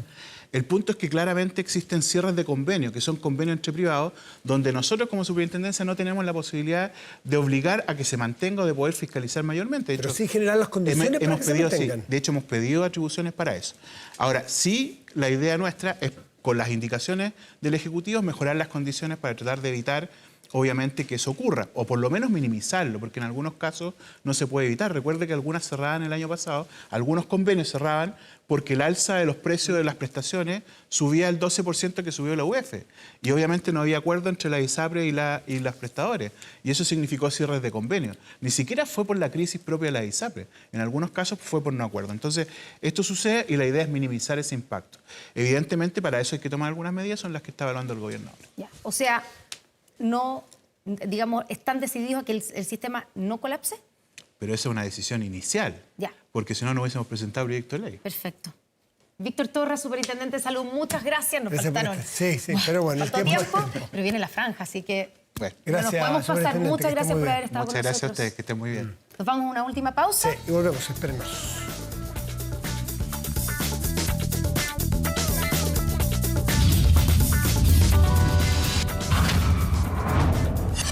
Estado Nacional.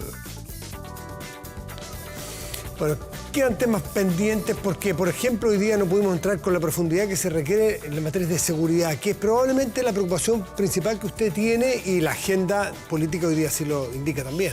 Exactamente. Bueno, partió la discusión del presupuesto y también eso va a ser tema tanto en seguridad como en otras prioridades, como el tema de salud, por ejemplo, en el presupuesto que ya empieza, digamos, ya a... Pero la tierra derecha nos indica que la meta o la llegada es el 17 de diciembre y probablemente las discusiones políticas se van a centrar allí en función de todos los temas sectoriales y la Constitución, que es lo que nosotros debemos enfocarnos cada uno de nosotros a leer y libre e informadamente ir a votar ese 17 de diciembre. Bueno, y tenemos en 24horas.cl tenemos toda la Constitución de una manera, de un formato súper amistoso para que puedan seguirlo, leerlo por capítulo, en el momento en que quiera, cuando quiera. Además, por supuesto, de ver los debates en 24 debates todos los días a las 6:30 de la tarde por el canal 24 Horas. A propósito, lo dejamos porque viene la franja para que usted se informe y vote de manera muy consciente y responsable el 17 de diciembre. Que tenga muy buen domingo y gracias por venir. Gracias. Chao.